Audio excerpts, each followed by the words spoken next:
साई बंदगी सतनाम, बंदी छोड़ सतगुरु कबीर साहिब की जय हो। आज हम जानेंगे एक सत्संग के माध्यम से। आज जो मूल ज्ञान का सत्संग होने वाला है, इस सत्संग के अंदर सतगुरु नितिन साहब जी ने सारे के सारे वेद खोल के रख दिए हैं और आपने पूरा विवेक लगा के और पूरी बुद्धि लगा के सत्संग को सुनना है। बोलिए परमपिता परमात्मा की, सदगुरु बंदी छोड़ कबीर साहिब की, सभी संतों की, सभी भक्तों की, आज के आनंद की, सकल हंस को बंदगी साहिब बंदगी सतनाम। तो आज हमारे इस सत्संग का दूसरा दिन है। परमात्मा की अपार कृपा है जो इसी गांव में आज दूसरा सत्संग हो रहा है, क्योंकि कल जितनी बात समझ में आई अब उससे आगे की बात समझेंगे और विवेक जागेगा और जो हमारे जीवन का लक्ष्य है उससे हम और गहराई से समझेंगे। तो जैसे कि आपको कल समझाया गया था कि हमारे जीवन का लक्ष्य क्या है, इस इंसान जन्म का लक्ष्य क्या है, जन्म मरण से मुक्ति। इसके अलावा अगर कोई भी कुछ और लक्ष्य बना के बैठा है तो उसका जन्म कभी सफल नहीं हो सकता। तो ये सोच के बैठा है कि मैं बहुत बड़ा आदमी बन जाऊं, मैं बहुत पैसा इकट्ठा कर लूं, दुनिया में मेरा बहुत बड़ा नाम हो जाए, यही हमारा लक्ष्य है, यही हमारे जीवन का लक्ष्य है। तो ऐसा बिल्कुल नहीं है। ठीक है, तुम सामाजिक कोई कार्य करना चाहते हो, करो, तुम्हारा नाम हो, अच्छी बात है, तुम्हारे जय जयकार हो और अच्छी बात है, लेकिन ये लक्ष्य नहीं है जीवन का कि कोई सोचे ये लक्ष्य है। बहुत से लोग बड़े बड़े कलाकार बन जाते हैं, बहुत सम्मान मिलता है, बहुत अच्छी बात है, लेकिन अंत में क्या होता है? अंत में एक अज्ञानी जीव की तरह इस दुनिया को रोते हुए छोड़ देना। ये तो हमारा लक्ष्य नहीं है भाई। हमारे जीवन का लक्ष्य ये है कि हम चाहे कुछ भी करें, चाहे एक रिक्शे वाला बन जाए, चाहे जूते गांठने वाला बन जाए, चाहे डॉक्टर बन जाए, चाहे इंजीनियर बन जाए, चाहे खेती बाड़ी का कोई किसान बन जाए, चाहे कोई राजनेता ही क्यों ना बन जाए, लेकिन ईमानदारी से अपना काम करें, अपना लक्ष्य साधें, जन्म मरण से मुक्ति जो हमारा परम लक्ष्य है उसको प्राप्त करें। यही हमारे जीवन का परम लक्ष्य होना चाहिए।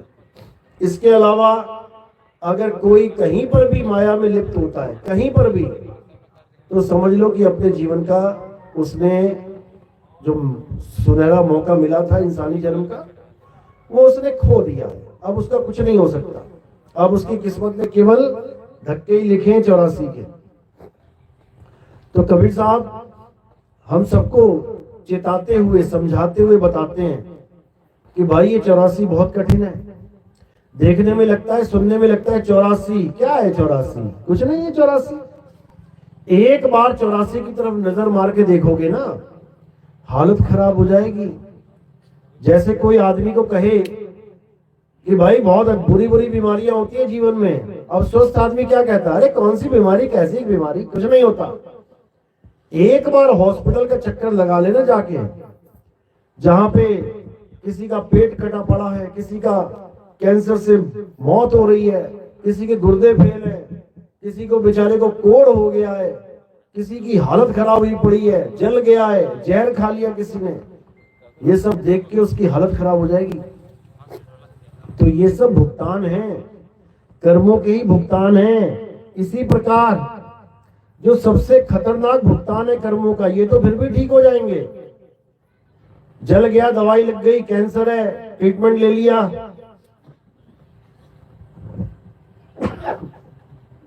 लेकिन जो सबसे बड़ा भुगतान है वो क्या है? 84। 84 ऐसा भुगतान है कि तुम्हारी हालत खराब हो जाएगी। क्यों? क्योंकि 84 लाख जन्म लेने पड़ेंगे। 84 लाख जन्म, कभी कुत्ते का, कभी बिल्ली का, कभी चूहे का, कभी हाथी का, कभी घोड़े का, कभी शेर, चीता, सियार, हिरन। देखो कैसे कैसे जन्म है। कुत्ते का ही जन्म ले लो जो तुम्हारे गांव में दिखी जाता है, उसी को देख लो।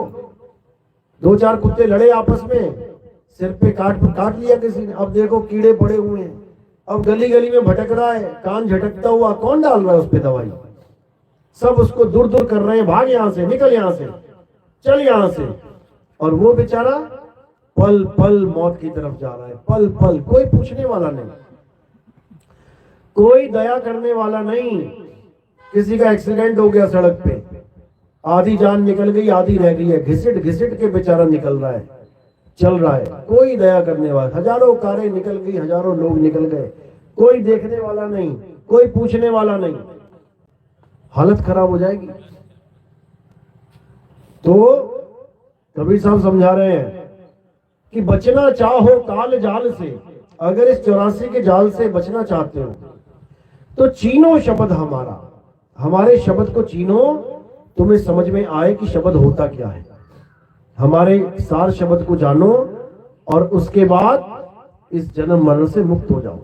फिर नहीं रहना यहाँ पे, रहना नहीं, देश बेगाना है, ये धरती कागज की पुड़िया और बूंद पड़े घुल जाना है। जिसको हम सोच रहे हैं कि ये दुनिया भगवान ने बनाई, परमात्मा ने बनाई, ये सारा संसार कहते हैं परमात्मा ने बनाया।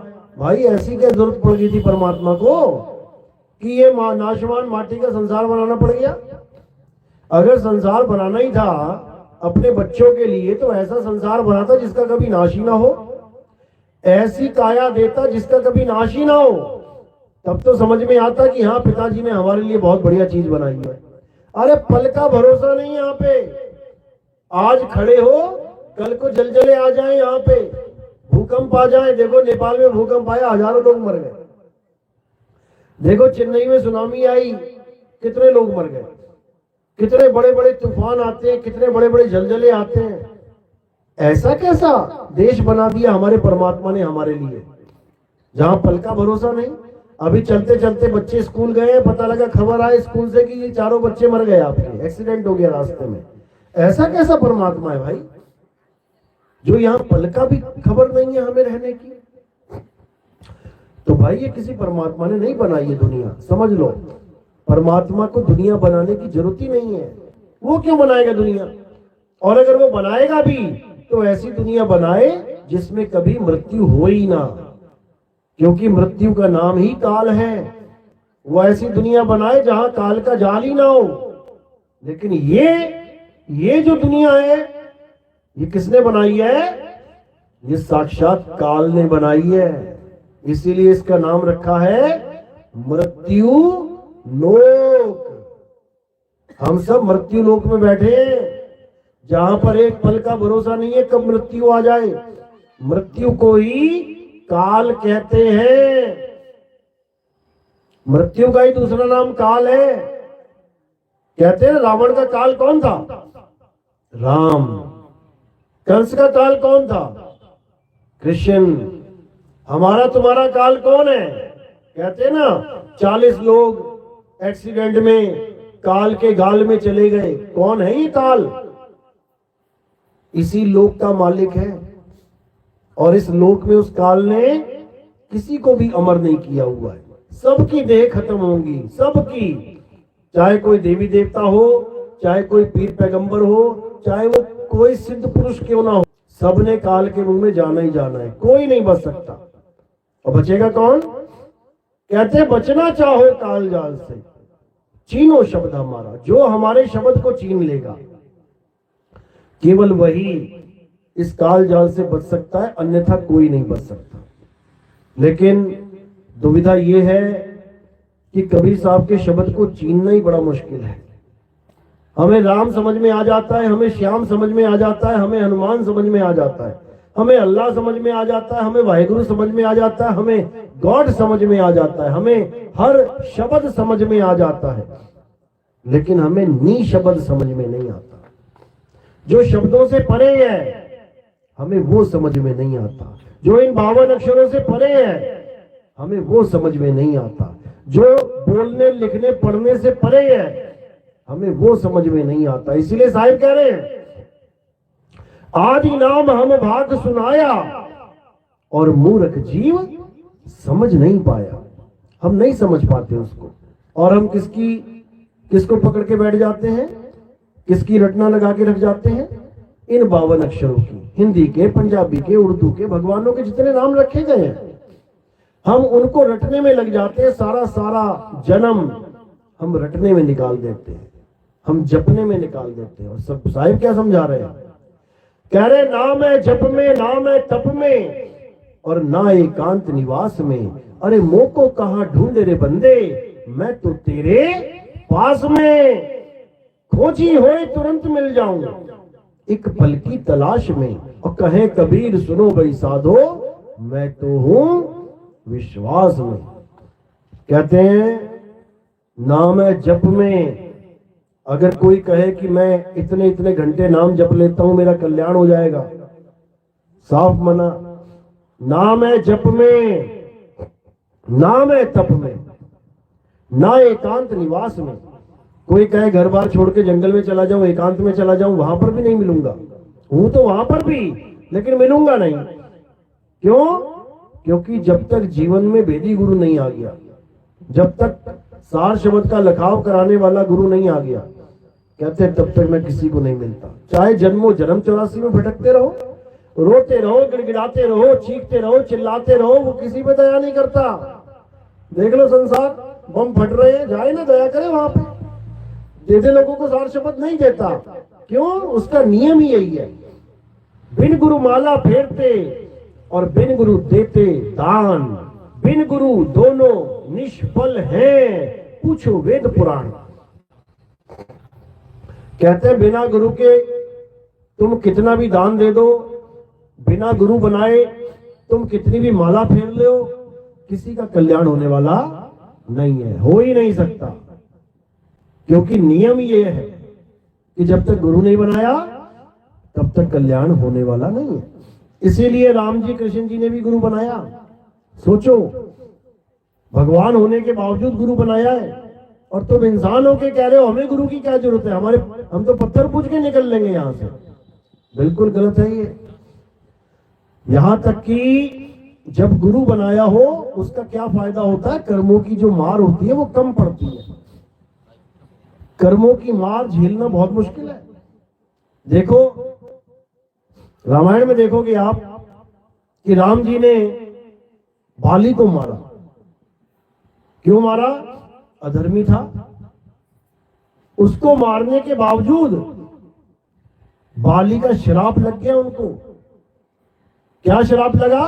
कि जैसे तूने मुझे मारा है वैसे ही मैं तुझे मारूंगा। भगवान को श्राप लगा। अब अगले जन्म में भगवान कृष्ण बन के आए। अब कृष्ण बन के आए तो वही बाली का तीर खाना पड़ा। ऐसा नहीं हुआ कि बच गए।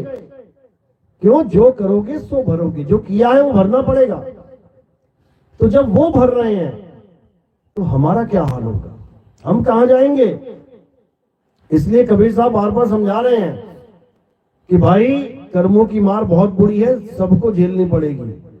और उससे बचना चाहते हो तो गुरु से ज्ञान प्राप्त करो। गुरु तुम्हें बताएगा कि कैसे कर्म की मार झेलनी है, यानी कैसे कर्म भोगते हुए भक्ति करनी है, और अंत समय में कैसे यहां से निकल जाना है, अकर्ता होके निकलना है यहां से। यानी एक भी कर्म तुम्हारे सिर पे लागू ना हो, पूरा एनओसी मिल जाए तुम्हें कि निकलो यहां से। कोई तुम्हारे ऊपर कर्म का लेखा जोखा नहीं है। लेकिन वो कैसे होगा? जन्मों जन्मों के कर्म हैं, कैसे खत्म होंगे उसकी विधि बताता है गुरु। आप देखोगे भीष्म पितामह की कहानी, गंगा माता उनकी अपनी मां थी, सगी मां, वो भी भीष्म पितामह के कर्म खत्म नहीं कर पाई। बाणों की शैया पे सुलाना पड़ गया उसको, वो भी कर्म ना खत्म कर पाई। तो हमारे कर्म कैसे खत्म कर देगी? एक बार गंगा में डुबकी मार लो, कहते कर्म खत्म हो जाते हैं। अरे उसकी सगी मां उसके कर्म नहीं खत्म कर पाई, हमारे कैसे होंगे? इसलिए समझना है बात को, किसी के कर्म ऐसे खत्म नहीं होते। कर्म खत्म करने का एक तरीका होता है, और वो तरीका क्या है? वो है अकर्ता भाव। अकर्ता भाव यानी मैं कुछ नहीं करता, मैंने कुछ किया ही नहीं है और ना ही मैं कुछ करूंगा। ये आत्मा अकर्ता है, कभी आत्मा। तो ये कर्ता कौन है? ये मन और माया ही करता है। इस काया के द्वारा सारे कर्म करवाते हैं और जीव को अज्ञानता में रख के, यानी उसके ऊपर एक बंधन लगा देते हैं कि ये तूने किया, तूने किया, तूने किया। और जीव बेचारा भोला ये समझता रहता है कि मैंने किया, मैंने किया, मैंने किया, जबकि वो कुछ नहीं करता है, वो अकर्ता है। लेकिन ये तब समझ में आता है जब गुरु मिलते हैं, गुरु समझाते हैं उसे कि बेटा तू अकर्ता है, तूने ना तो आज तक कुछ किया है ना कुछ कर सकता है। लेकिन ये कैसे समझ में आए? क्योंकि इतना तगड़ा माया का जाल बिछा है कि तुम ये सोच भी नहीं सकते कि तुमने आज तक कुछ नहीं किया। यहां तक कि तुम खाना खा के भी क्या सोचते हो? मैंने खाना खाया। क्यों? पेट भर गया, तुम्हें लगता है मैंने खाया इसलिए भरा है, जबकि किसने खाया? शरीर ने खाया। किसका पेट भरा? शरीर का पेट भरा। और तुम क्या हो? तुम एक आत्मा हो। कल समझाया था ना, तुम एक आत्मा हो। तो आत्मा क्या खाएगी, क्या पिएगी, कैसे पेट भरेगा आत्मा का? आत्मा का कोई पेट ही नहीं है जो भरेगा। पेट किसका है? शरीर का है। जैसे तुम गाड़ी लेके गए, रास्ते में तुमने पेट्रोल डलवाया, 10 लीटर पेट्रोल डलवाया। अब तुम कभी नहीं कहोगे कि आज मैंने 10 लीटर पेट्रोल पिया। तुम ड्राइवर हो, गाड़ी के अंदर ही बैठे हो, लेकिन तुम कभी नहीं कहोगे कि आज मैंने 10 लीटर पेट्रोल पिया। क्या बोलोगे? गाड़ी में 10 लीटर पेट्रोल डाला गया। कभी नहीं सोचोगे कि मैंने पेट्रोल पिया, जबकि तुम ड्राइवर हो। इसी प्रकार तुम इस काया के भी ड्राइवर हो, ये गाड़ी के ड्राइवर हो। ये गाड़ी अलग है, तुम अलग हो। लेकिन इस गाड़ी में जो भी जाता है, कुछ भी खाती है गाड़ी, कुछ भी पीती है, ये तुम्हें आभास होता है कि मैंने खाया, मैंने पिया। यही अज्ञान है, यही आभास, यही अज्ञानता तुम्हारे अगले जन्म का कारण बनती है। नानक साहब समझा रहे हैं, जब लग जानू मैं हूं करता, तब लग गर्भ जून में फिरता। जब लग जानू बैरी मीत, तब लग नीचल नाही जीत। 2 लाइनों में पूरा सार समझा दिया उन्होंने, इस जन्म मरण का चक्कर समझा दिया। कहते जब लग जानू मैं हूं करता, जब तक मुझे लगता है कि मैं कुछ कर रहा हूं, मैं खेतों में बीज बो रहा हूं, मैं फसल काट रहा हूं, मैं खा रहा हूं, मैं पी रहा हूं, मैं चल रहा हूं, मैं बैठा हूं, मैं खड़ा हूं, जब तक तुम अपने आप को कर्ता समझ रहे हो, तब तक तुम भोक्ता बनोगे, क्योंकि जो करोगे सो भरोगे। जब लग जानू मैं हूं करता, तब लग गर्भ जून में फिरता। तब तक गर्भ जून में जाना ही पड़ेगा जब तक तुम कुछ ना कुछ ये मान के बैठ गए हो कि मैं करता हूं। अब करना क्या है? इसी भाव को खत्म कर देना है, कर्ता भाव का नाश कर देना है। कर्ता भाव का नाश कैसे करना है? जुक्ति क्या है? क्योंकि बिना जुक्ति के कोई मुक्ति नहीं होगी। जुक्ति सबसे जरूरी है। कोई भी काम करते हो जुक्ति के द्वारा करते हो, और जुक्ति नहीं है तो तुम दूध से दही नहीं बना सकते, दही से मक्खन नहीं निकाल सकते, मक्खन से घी नहीं बना सकते जो घर में ही निकाला जा सकता है, क्योंकि जुक्ति नहीं है। तो अकर्ता होने की युक्ति क्या है? केवल एक युक्ति है, और वो है अपने आत्म स्वरूप को जान लेना। जैसे ही तुम अपने आत्म स्वरूप को जानोगे, चाहे 1 सेकंड के लिए भी तुम्हें समझ में आ गया आत्म स्वरूप, अनुभव कर लिया, तुम उसी वक्त काया से अलग हो जाते हो। यानी तुम उसी वक्त अपने स्वरूप में आ जाते हो कि अच्छा ये हूं मैं, ये तो कुछ भी नहीं करता भाई, ये तो कुछ करता ही नहीं है, मैं तो अकर्ता हूं। और जैसे ही तुम्हारे अनुभव में ये ज्ञान आ जाता है, ये जन्मों जन्मों के लेखे मिट जाते हैं। लेकिन जो पिछले कर्म किए हैं, जिस प्रारब्ध से ये शरीर बना है, ये जरूर भुगतना पड़ता है तुम्हें, क्योंकि बन चुका है, ये बिल्डिंग बन चुकी है, इसकी किस्मत लिखी जा चुकी है, ये तो भोगना ही पड़ेगा। बड़े बड़े संतों ने भोगा, लेकिन अगला जन्म नहीं मिलने वाला, जीते जी मुक्त हो गए। ये है असली मूल ज्ञान कबीर साहब का। लेकिन ना समझ में आने के कारण ये जीव बार बार गर्भ जून में जाता है, भटकता रहता है।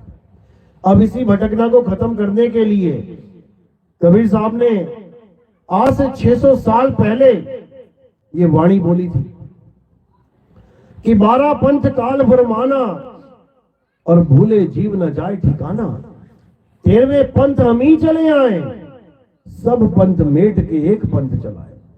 कहते हैं कि इस काल भगवान ने 3 युग तो लिए, पता है ना 3 युग काल भगवान ने क्या किया। काल भगवान ने कबीर साहब से वादा ले लिया कि 3 युग में पंथ मत चलाना अपना, यानी परमात्मा का पंथ 3 युग में ना चले, 4थे युग में चला लेना। तो कबीर साहब कहते हैं मुझे पता है ये 3 युग में तू क्या करेगा, हम पंथ नहीं चलाएंगे तो तू क्या करेगा हमें पता है, तू बड़े बड़े राक्षस पैदा करेगा। 3 युग में क्या हुआ, बड़े बड़े राक्षस पैदा हुए। सतयुग में देख लो, द्वापर में देख लो, त्रेता में देख लो, बड़े से बड़े राक्षस पैदा किए, बहुत परेशान किया लोगों को।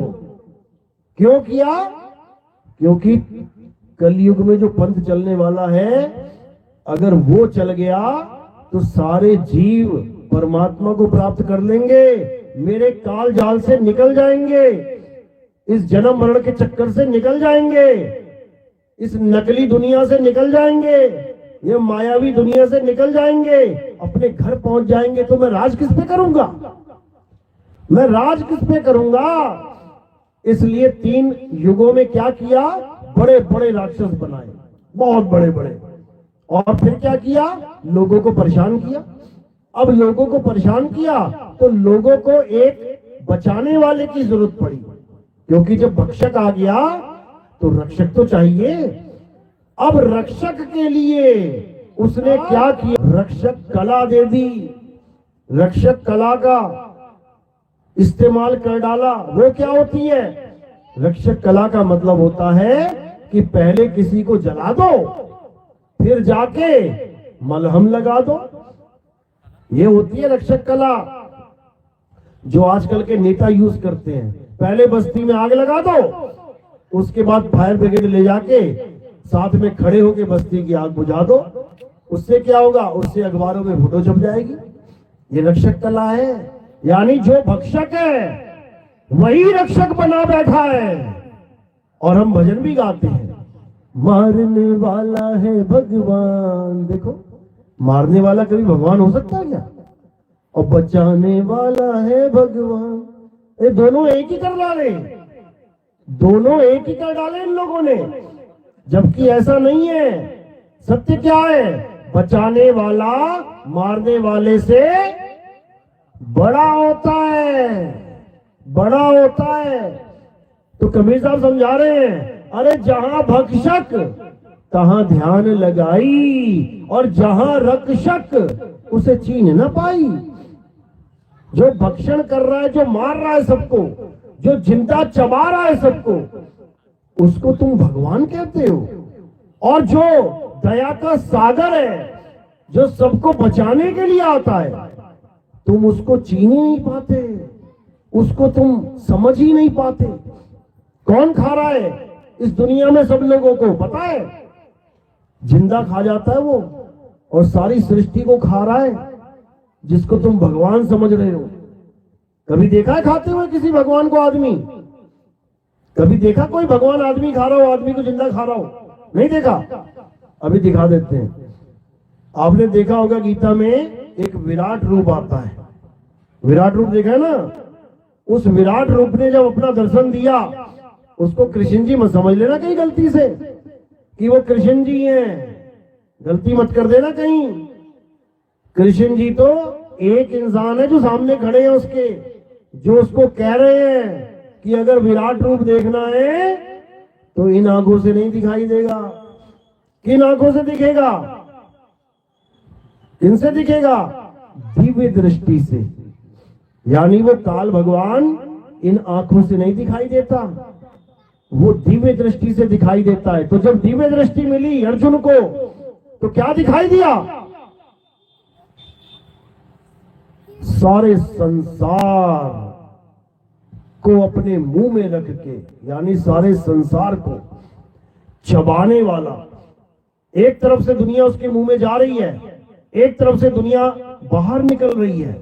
अर्जुन देख देख के हैरान हो रहा है, अर्जुन परेशान हो रहा है, कह रहा भाई आप कौन?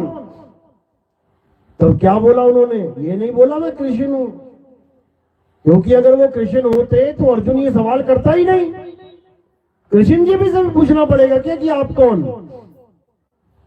कृष्ण जी अगर अर्जुन के सामने खड़े होते, चाहे वो हजारों किलोमीटर लंबे हो गए होते, तब भी वो कृष्ण जी को पहचान लेता, ये ना पूछता आप कौन।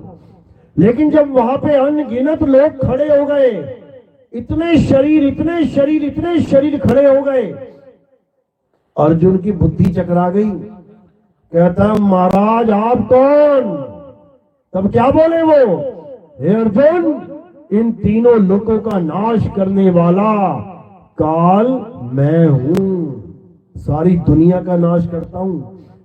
फिर क्या देखा? एक तरफ से आदमी उड़ने शुरू हुए, उसके मुंह में साबुत जा रहे हैं, सबको चबा चबा के खा रहे हैं वो, सारी दुनिया के आदमियों को एक तरफ से जा रहे हैं और दूसरी तरफ से निकल रहे हैं।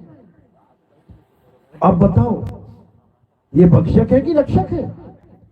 लेकिन सब इन्हीं की पूजा कर रहे हैं। वो समझा भी रहे हैं कि मैं काल हूं, मैं सारी सृष्टि को खा जाऊंगा, खा ही रहा हूं, लेकिन कोई समझ ही नहीं पा रहा है। वो इंसान खा रहे हैं और उनके भगत कह रहे हैं हम लहसुन प्याज नहीं खाते। बताओ, एक भगवान जिसकी पूजा भगत कर रहा है, भगवान साबुत आदमी निकल रहा है, चबा चबा के खा रहे हैं, और उनके भगत कह रहे हैं हम लहसुन प्याज नहीं खाते, हम तो सात्विक हैं। अरे भाई तुम्हारा भगवान तो आदमी खा रहा है, उसको देखो वो कौन सा गुण में है? नहीं समझ में आ रहा किसी के। वही भक्षक है, वही इस तीन लोक का भगवान है, सारी दुनिया मुंह में लेके घूमते हैं। वो सारी सृष्टि को खत्म कर सकते हैं, किसे नहीं मार सकते वो। ऐसा कौन है जिसे वो नहीं खत्म कर सकते?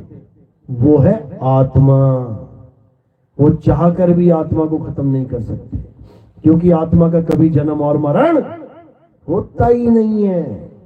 यही समझाया जा रहा है, कबीर साहब यही समझा रहे हैं कि तू चेत रे प्राणी, चेत जा कि तू एक आत्मा है। अगर नहीं चेता तो ये काल भगवान बख्शेगा नहीं, हालत खराब कर देगा। इसीलिए कह रहे हैं बचना चाहो काल जाल से, चीनो शब्द हमारा, यानी आत्मज्ञान को छीन ले, अपने निज स्वरूप को छीन ले, फिर काल भगवान तेरा कुछ नहीं बिगाड़ सकता। नहीं तो कह रहे तीन लोक एक जेल है और पाप पुण्य दो जाल, सारा जग भोजन बना खाने वाला काल। ये किसी को नहीं बख्शेगा, समझ लो। महाभारत में केवल 5 लोगों को जीवित छोड़ा गया था, इसलिए नहीं कि उनको मारा नहीं जाएगा, वो भी मरे, वो भी काल के मुंह में गए। लेकिन 5 लोगों को इसलिए बचाया गया क्योंकि ये रक्षक कला है। अगर 5 में से एक भी चला जाता तो लोग क्या कहते? अरे भगवान उनके तरफ थे पांडवों के, तब भी नकुल को नहीं बचा पाए, तब भी सहदेव को नहीं बचा पाए, तब भी युधिष्ठिर को नहीं बचा पाए, तब भी भीम को नहीं बचा पाए, तब भी अर्जुन को नहीं बचा पाए। एक भी मर जाता अगर। लेकिन ये काल भगवान की रक्षक कला है, मरने नहीं देंगे 5 में से किसी को। और उसके बाद हिमालय पे जाके गिराएंगे सबको। देखो गिरे उसके बाद एक एक करके। रणभूमि में गिरने नहीं दिया। क्यों? क्योंकि अगर वहां गिर जाएंगे तो फिर पूजा कौन करेगा? फिर बंदा कहेगा हम ना पूछते इनको, ये तो खुद खड़े थे भगवान उनके साथ, वो तब भी मर गया, उसको नहीं बचा पाए तो हमें कैसे बचाएंगे? जबकि मरा तो अर्जुन का पुत्र भी था, अभिमन्यु। वो क्यों मर गया?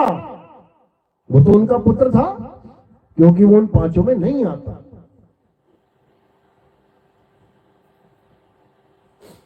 इसीलिए कबीर साहब बार बार समझा रहे हैं कि रक्षक और भक्षक, इन दोनों को समझ लो। भक्षक भक्षण करेगा, 101% करेगा, और रक्षक रक्षा करेगा, 101% करेगा। अब इन दोनों में से एक का चुनाव करना है केवल। तो काल और अकाल, जैसे सरदार भाई लोग कहते हैं, सत श्री अकाल। अकाल यानी काल से परे, यानी काल जिसका कुछ नहीं बिगाड़ सकता, वो अकाल है। और सारा संसार काल के मुंह में जा रहा है, वो काल भगवान है। इन दोनों में से आपने चुनना है कि हमने किसके सपुर्द अपनी जीवात्मा को करना है। काल के जाल में फंस गए तो 184 है, किसी को नहीं छोड़ता वो तो हाथी बिल्ला कुत्ता सब बना के बैठाएगा फिर।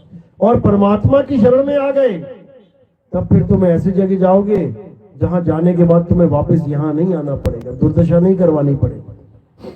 क्योंकि जन्मों जन्म बीत गए, बार बार पैदा होना, बार बार मरना, फिर पैदा होना, फिर मरना। ये दुनिया खत्म होने वाली नहीं भाई, ये चलती जानी है। ये गलत फहमी है कि दुनिया खत्म हो जाएगी। पता नहीं कितनी बार प्रलय, कितनी बार महाप्रलय, कितनी बार चारों युग खत्म होने के बाद दोबारा युग शुरू हो गए। ये खत्म कब होगी दुनिया? इसका कोई आदि अंत नहीं है, चलता ही रहेगा मामला। लेकिन एक मौका है इस दुनिया से निकलने का, और वो मौका है कलयुग में। जब कबीर साहब ने कहा तो 3 युगों में जितनी मर्जी लीला दिखा ले, लेकिन चौथे युग में एक भी राक्षस पैदा किया फिर देख लेना तू। आज जो हम बचे हुए ना राक्षसों से, इतने बड़े बड़े राक्षस पैदा हुए, कहां चले गए ये सारे राक्षस? कौन सी फैक्ट्री थी जो राक्षस बनाती थी, अब बंद हो गई। 3 युग तक फैक्ट्री में राक्षस ही राक्षस बने, अब क्यों नहीं बन रहे?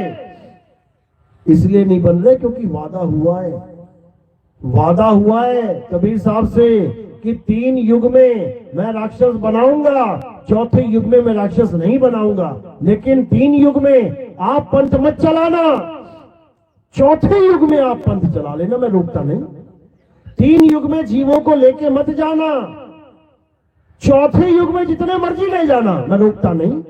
क्यों? क्योंकि चौथा युग आते आते मैं इतना बड़ा जाल बुन दूंगा कि जीवों को समझ में ही नहीं आएगा कि मैं पूजा कर रहा हूं तो किसकी कर रहा हूं। मैं परमात्मा की पूजा कर रहा हूं या काल भगवान की पूजा कर रहा हूं, जीव को यही समझ में नहीं आएगा। और वो सारी उम्र काल भगवान की पूजा करता करता काल के मुंह में चला जाएगा। ये निश्चित है, ये निश्चित है।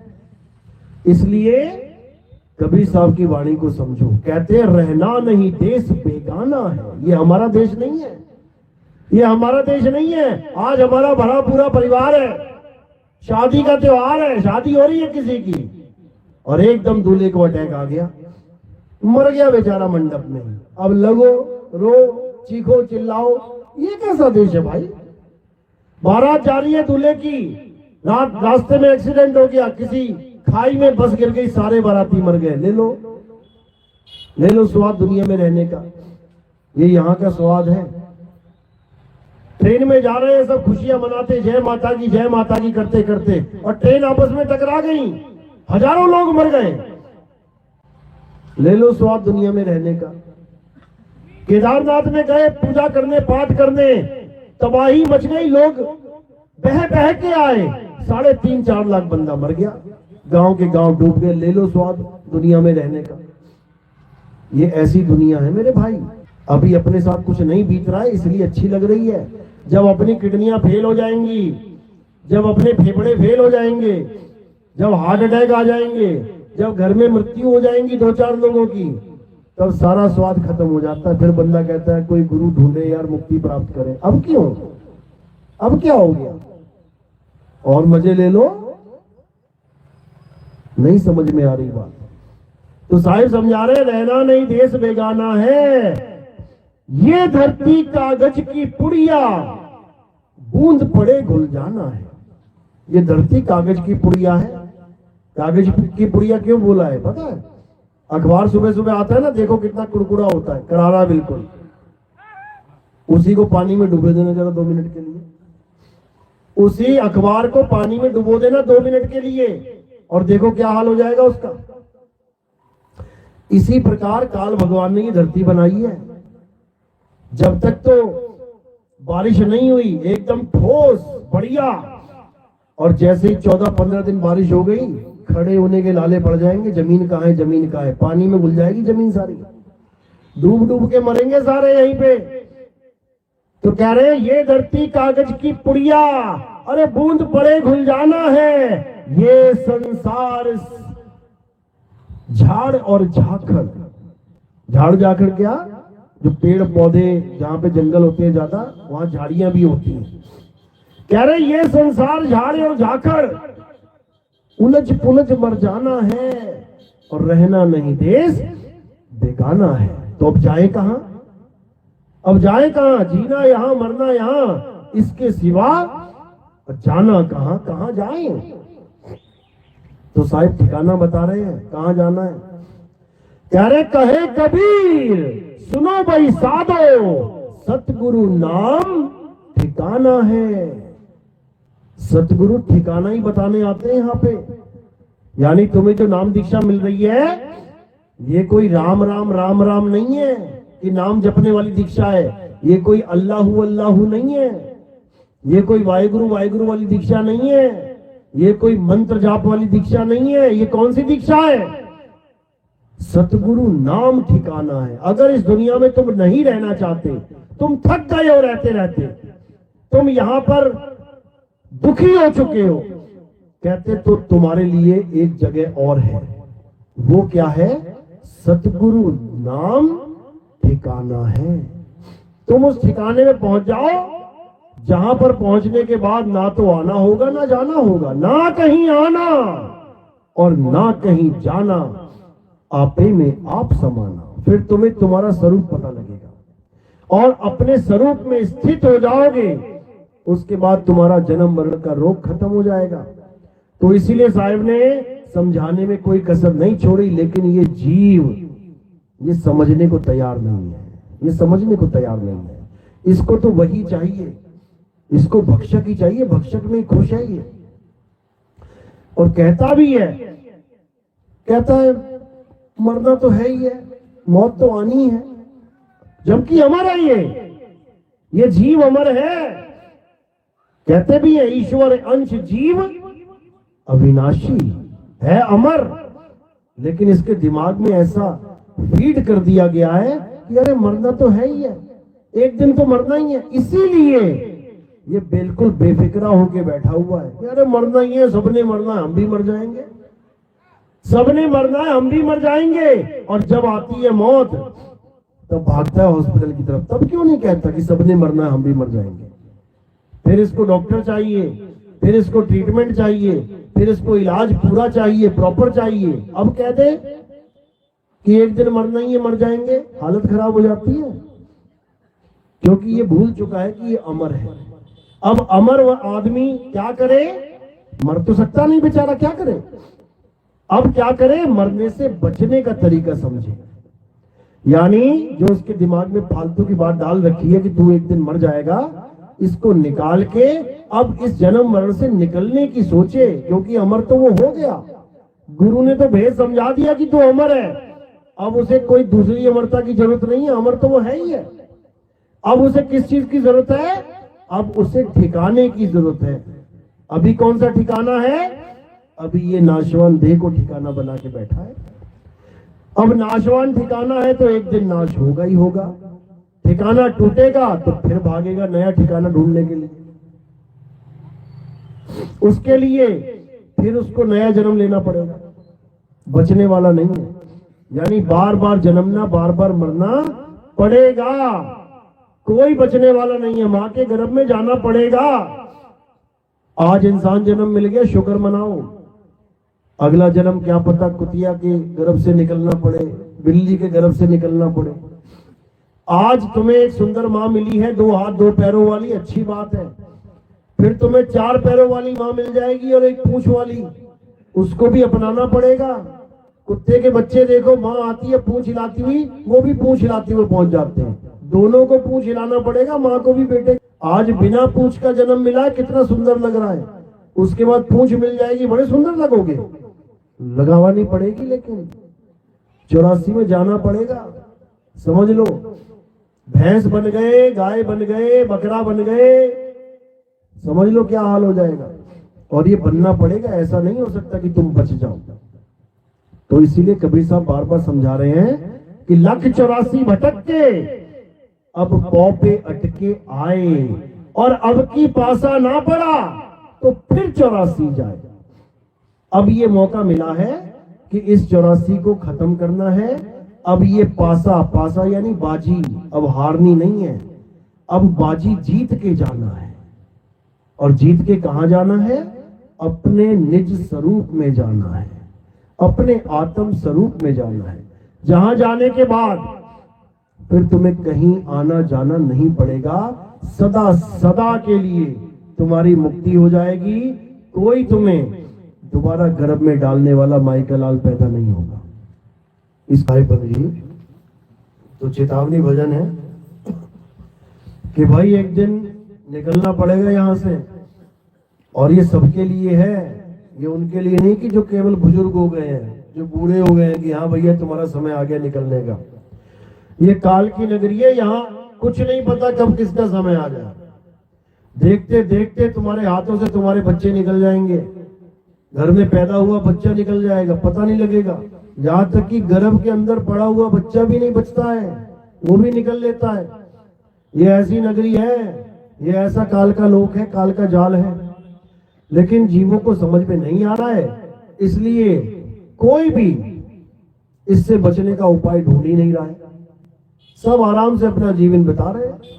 बच्चे पैदा करो, उनको पढ़ाओ लिखाओ, उनकी नौकरियां लगवाओ, उनकी शादियां करवाओ, पोता पोती खिलाओ, बस यही जीवन है। ये जीवन नहीं है भाई, ये जीवन नहीं है। ये तो एक जानवर का जीवन है। जैसे जानवर आए, खाया पिया, बच्चे पैदा किए, चले गए, वही तुम कर रहे हो, उसमें क्या बड़ी बात हो गई। इंसान जन्म बड़ा अनमोल है। कबीर साहब समझा रहे हैं, मानुष जन्म अनमोल है और मिले न बारंबार। तरवर जो पत्ता गिरे बहुर न लागे डार। इसको अनमोल बोला गया। अनमोल का मतलब जिसका कोई मोल ही नहीं है, कोई खरीद ही नहीं सकता ये जन्म। क्यों नहीं खरीद सकता? क्योंकि ये 184 के बाद एक बार मिलता है, ये बार बार नहीं मिलता। ये अनमोल है, पैसे देके रिश्वत देके भी नहीं मिलेगा ये जन्म। कि तुम किसी को रिश्वत दे दो कि भाई मेरा ये इंसान जन्म है, दोबारा मुझे फिर इंसान जन्म मिल जाए, नहीं मिलेगा। याद रखना, ये कब मिलता है? ये 84 भुगतने के बाद मिलता है। गीता में यही समझा रहे हैं कृष्ण जी को। हे कृष्ण जी समझा रहे हैं, हे अर्जुन, ये इंसान जन्म इतना दुर्लभ है, इतना दुर्लभ है कि तुम सोच भी नहीं सकते। लेकिन मनुष्य इसकी कीमत नहीं जानता, इसको जानता ही नहीं है, इसकी महानता को समझता ही नहीं है। ये मिला किस लिए, उस कारण को जान ही नहीं पाता। और सारी उम्र भोग विलास में, अपने जितने भी दुनियावी काम में लिप्त होकर सारा जीवन ऐसे ही बिता देता है। और उसको गुरु भी ऐसे मिलते हैं जो कहते हैं बस दुनिया में जिम्मेदारियां निभा लो, यही भक्ति है, यही गृहस्थ भक्ति है, यही गृहस्थ आश्रम है। भाई गृहस्थ आश्रम ये नहीं है, जिम्मेदारी तो निभानी है, उसमें तो कोई शक है नहीं। आदमी क्या, जानवर तक जिम्मेदारियां निभाते हैं। चिड़िया भी अपने बच्चों को छोटे छोटे कीड़े पकड़ के लेके आती है, मुंह में डालती है, जिम्मेदारी निभा रही है। वो भी उसको उड़ना सिखाती है, जिम्मेदारी निभा रही है। शेर चीते बाघ अपने बच्चों को, जिंदा हिरण का बच्चा पकड़ के लेके आते हैं, उनके आगे छोड़ते हैं कि वो मार के खाएं, उसको खुद से खाना सीखें, ताकि कल को हम मर भी जाएं तो ये भूखे ना मर जाएं। जिम्मेदारी वो भी अपनी निभा रहे हैं। केवल इंसान नहीं है कि इंसान जिम्मेदारी निभा रहा है। कुतिया देख लो, अपने बच्चों को दूध पिलाती है समय समय पे आके, कोई हाथ लगाए तो खाने को पड़ती है, जिम्मेदारियां निभा रही है वो भी अपनी। ऐसा नहीं कि पैदा किया और चली गई। सब अपनी अपनी जिम्मेदारियां निभा रहे हैं, लेकिन जिम्मेदारियां निभाना भक्ति नहीं होती। गृहस्थ आश्रम का मतलब ये नहीं है कि तुम गृहस्थ में अपने बच्चे पाल लो, मेहनत कर लो, ये कर लो, वो कर लो और हो गई तुम्हारी भक्ति पूर्ण हो गई। इससे बड़ी कोई भक्ति नहीं है। ऐसा कुछ नहीं, भ्रम में मत रह जाना, भ्रम में मत रह जाना। और कोई कहते हैं कि माता पिता की सेवा कर लो, यही भक्ति है, इससे मुक्ति मिल जाएगी। मुक्ति नहीं मिलेगी। समझ लो, श्रवण कुमार जैसे को मुक्ति ना मिली। कहते हैं माता पिता मिल जाएंगे, अरे 1,84 माही गुरु भक्ति और भजन बंदगी फिर मिलेगी नहीं। गुरु भक्ति और भजन बंदगी ये मिलती है तब मुक्ति होती है। माता पिता तो 1,84 में मिल जाएंगे, कर लेना सेवा उनकी। माता पिता मिल जाएंगे 1,84 माही। किसी ना किसी माँ के गर्भ से तो निकलना ही पड़ेगा, उसकी सेवा कर लेना, क्या हो जाएगा उससे? कुछ नहीं होता। हाँ, एक चीज हो जाती है कि तुम्हारा फर्ज निभ जाता है, क्योंकि हमारा सबसे बड़ा फर्ज किसके ऊपर है? माता पिता और गुरुजन। इन दोनों का कर्ज हम कभी जीवन में नहीं उतार सकते। माँ बाप का कर्ज हम चाहे उनकी सारी उम्र भी सेवा कर लें तब भी नहीं उतार सकते। क्यों? क्योंकि उनकी वजह से हमें ये मनुष्य चोला मिला है। उनकी वजह से ये मनुष्य चोला जो उनकी वजह से मिला है, इसका कर्ज तुम 100 बार गर्दन कटवा के भी नहीं दे सकते, क्योंकि गर्दन तो वैसे भी कटनी है 1,84 में। जितनी बार बकरे बनोगे कटेगी, जितनी बार भेड़ बकरी बने कटेगी, मुर्गी बने कटेगी, हजारों बार कट जाएगी। तो मुद्दा वो नहीं है, मुद्दा ये है कि उनकी वजह से हमें जो जन्म मिला है इंसान का, ये बहुत बड़ी बात है। अब इसको गंवाना नहीं है, इसको संवारना है। कैसे संवारेंगे? गुरु भक्ति और भजन बंदगी फिर मिलेगी नहीं। सबसे पहले तो गुरु मिलेगा, भक्ति मिलेगी, भजन करना सीखोगे। ये भजन नहीं, भजन मतलब भजना, याद करना उसको। और फिर बंदगी मिलेगी। बंदगी मतलब यानी अब तुम जीव से पीव अवस्था को प्राप्त करोगे। गुरु भक्ति भजन बंदगी फिर मिलेगी नहीं। कहते कोटि तो ब्रह्मा भय कोटि भय ईश, साहिब तेरी बंदगी से ये जीव हुए जगदीश। बंदगी से जीव जगदीश हो सकता है। तो ये तब मिलती है भाई जब हम अपने इंसान जन्म को बर्बाद होने से बचाते हैं। हम गुरु धारण करते हैं, गुरु ही हमें तत्व ज्ञान करवाता है, गुरु हमें नाशवान वस्तुओं से दूर करवाता है और अविनाशी तत्व के करीब लेके जाता है। यानी काया माया से दूर करेगा और आत्म स्वरूप के निकट कर देगा। निकट जो काया माया में उलझे रहेंगे, इस मायावी संसार में उलझे रहेंगे, उनसे परमात्मा दूर रहेगा। और जो आत्म स्वरूप को जान लेंगे, उनके परमात्मा निकट आ जाएगा। तो समझा भी रहे हैं, कह रहे साहिब का घर दूर है जैसे पेड़ खजूर, और ज्ञानी जन के पास में अज्ञानी से दूर। साहिब का घर दूर है, किसके लिए दूर है? अज्ञानियों के लिए दूर है। तभी तो दूर दूर की यात्रा करने जाते हैं। कहते ना चलो यात्रा करने चलते, कहां? अरे बड़ी दूर जाना है। तो ये जो दूर है ना, ये अज्ञानियों के लिए है, और ज्ञानियों के लिए ज्ञानी जन के पास में। ज्ञानियों के तो पास है वो मालिक। जहां ज्ञानी बैठा है, मालिक भी वहीं बैठा है। वो को कहां ढूंढे रे बंदे, मैं तो तेरे पास में। अगर ज्ञानी है तो वो पास में पड़ी वस्तु खोज लेगा, और अज्ञानी है फिर उसको ले जाओ तो 16 किलोमीटर पैदल चलवा दो उससे, वो उसी में खुश है। बिल्कुल खजूर के पेड़ की तरह। तुमने खजूर का पेड़ आंगन में लगा लिया, अब खजूर का पेड़ पहुंच गया 100 फुट ऊपर, 100 फुट ऊंचा पेड़ पहुंच गया। अब तुम्हें चढ़ना नहीं आता खजूर पे, लगा तुम्हारे आंगन में ही है, लेकिन तुम्हें चढ़ना ही नहीं आता ऊपर। तो क्या खजूर मिलेगी तुम्हें? जैसे खजूर पकने वाली होगी कोई पक्षी आएगा और पकी हुई खजूर ऊपर से ही ले जाएगा किडनैप करके, तुम्हारे तक पहुंचेगी भी नहीं। यानी पेड़ तुम्हारे आंगन में लगा है, कहने को फल तुम्हारे आंगन में ही है, लेकिन तुम्हारी पहुंच से दूर है। अब तुमने चढ़ना सीख लिया, अब तुमने चढ़ना सीख लिया, अब क्या हो गया? ज्ञानी जन के पास में। अब जैसी तुमने देखा खजूर पकने वाली है, चिड़िया से पहले तुम पहुंच जाओगे वहां पे और अपनी खजूरें तोड़ के नीचे आ जाओगे। बस यही समझना है। तो सबके आंगन में खजूर लगी है, लेकिन कोई चढ़ना नहीं जानता, इसलिए बेचारे अज्ञानता में ही जीवन बिता के चले जाते हैं। वो कभी उस मिठास को चख ही नहीं पाते। इसीलिए कह रहे हैं कि साहिब का घर दूर है, वो है दूर साहिब का घर खजूर पे, और खजूर कहाँ है? आंगन में।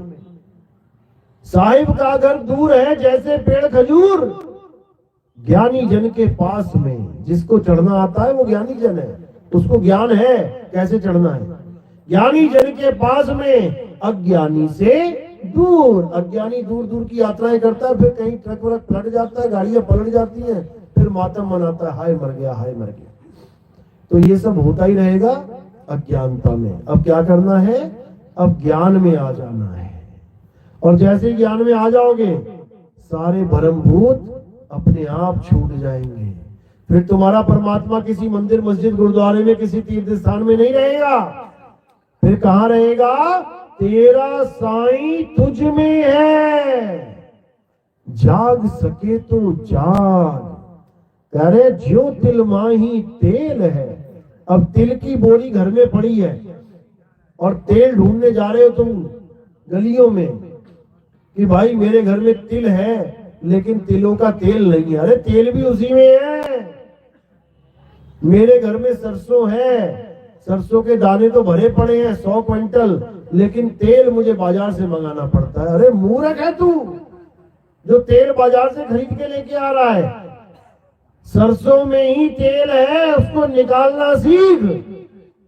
घर में दूध पड़ा है हजारों क्विंटल, और मक्खन लेने दुकान पे जा रहा है खरीदने, घी लेने दुकान पे भटक रहा है। अरे उसी दूध में घी छुपा है, निकालना सीख। तो कह रहे ज्ञानी जन के पास में। जिसको ज्ञान है कि दूध में से ही घी निकलता है, उसके तो घर में ही घी है। जिसको पता है कि तेल में से तेल निकलता है, जिसको पता है सरसों में सरसों का तेल निकलता है, उसका तो तेल घर में ही है।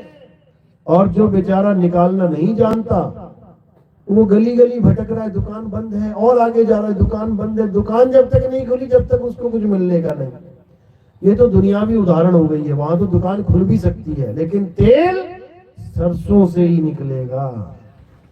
सरसों का तेल सरसों से बाहर से नहीं मिलेगा कहीं, वो सरसों में ही है।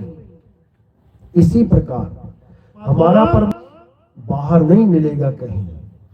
अरे सब कुछ ही अंदर, बाहर नहीं। बाहर खोजे तो भरम भुलाही। अगर बाहर ढूंढने लगे तो भटक जाओगे, भरम जाओगे, हालत खराब हो जाएगी। क्योंकि परमात्मा तुम्हारे अंदर विराजमान है, तुम्हारे घट के अंदर है वो विराजमान। सब घट मेरा साइया, सुनी सेज न कोई, और बलिहारी व घट की जिस घट परगट होए। माचिस की डिब्बी है ना, उसी में आग है, लेकिन प्रगट करनी पड़ती है। अब प्रगट नहीं करी तो आग होते हुए भी नहीं मिलेगी। उस आग का तुम लाभ उठा ही नहीं सकोगे अगर तुम्हें माचिस की तिल्ली जलानी नहीं आती। है माचिस की डिबिया में ही है, पूरी जंगल की आग है उसके अंदर छुपी हुई है, सारे जंगल को आग लगा दे वो। लेकिन अगर उस आग का तुम्हें ज्ञान ही नहीं है तो कुछ नहीं कर पाओगे, अंधेरे में रात बितानी पड़ जाएगी। इसलिए कबीर साहब कहते हैं ऐसे गुरु की शरण में जाओ जो तुम्हें तुम्हारा साहिब तुम्हारे ही घट में उसका बोध करवाए, उसका ज्ञान करवा दे। सारे संसार से तुम्हारे ध्यान को हटवा के तुम्हारी अपनी आत्मा में लगवा दे। किसी और की पूजा नहीं करनी है, तुम्हें तुम्हारी ही आत्मा की पूजा करनी है, क्योंकि तुम्हारी आत्मा ही परमात्मा है। समझ लो। और तुम कौन बने बैठे हो? जीव। तुम जीव बने बैठे हो। जो तुम्हारी आत्मा है शुद्ध चैतन्य स्वरूप, वही परमात्मा है। उसकी जानकारी लो, उससे प्रेम करो, उसको प्राप्त करो, तब तुम्हारा जन्म मरण का ये खेल खत्म हो जाएगा। नहीं तो बहुत दुखदाई होने वाला है मामला भाई।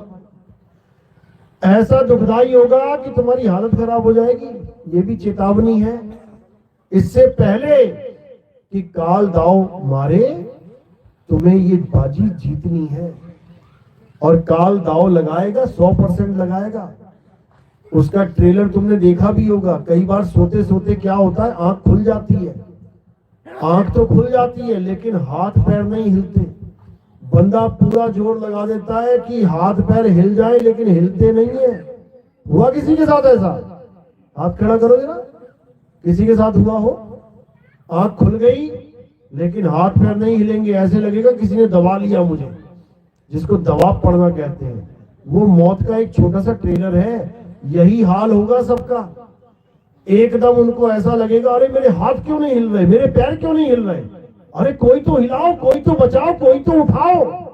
केवल आंसू निकलेंगे, अश्रु की धारा निकलेगी, हिल नहीं पाओगे। वहीं पे दाव लगाना होता है। वहीं गुरु का ज्ञान काम आता है कि अब क्या करूं।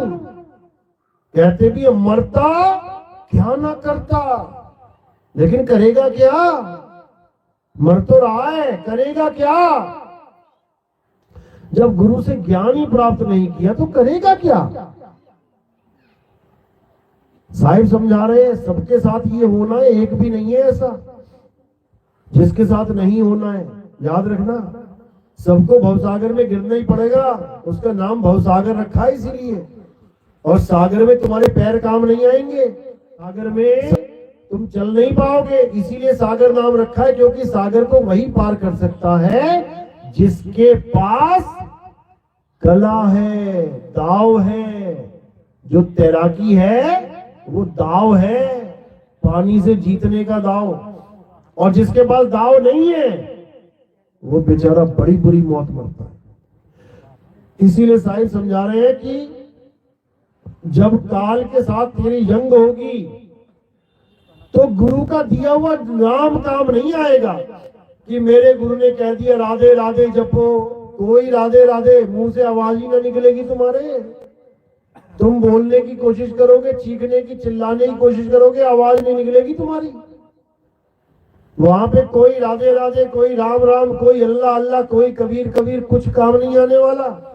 वहां क्या काम आएगा, उसके लिए कबीर साहब समझा रहे हैं। कह रहे गुरु गुरु में भेद है और गुरु गुरु में भाव। सोई गुरु नित वंदिए, जो शब्द बतावे दाव। अब दाव लगेगा यहां पे। काल भगवान आके जब तुम्हें गिराएगा तब दाव लगाना है वहां पे। और दाव क्या है? एक ही दाव है। साहिब समझा रहे हैं, अरे काल के सिर पे पांव दे, सतगुरु के उपदेश, और साहिब बाह पकड़ के ले चले अपने देश।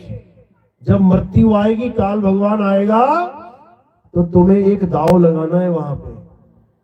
और अगर तुमने दाव लगा दिया बस फिर उसकी दाल नहीं गलने वाली, फिर तुम्हारी जीत हो जाएगी। भले कोई कितना ही तगड़ा पहलवान आ जाए, उसके सामने कोई कमजोर सा भी पहलवान है लेकिन वो दाव बड़े अच्छे जानता है, तो पटकी दे दे के मारेगा वो। याद रखना, सारी पहलवानगिरी बुला देगा वो।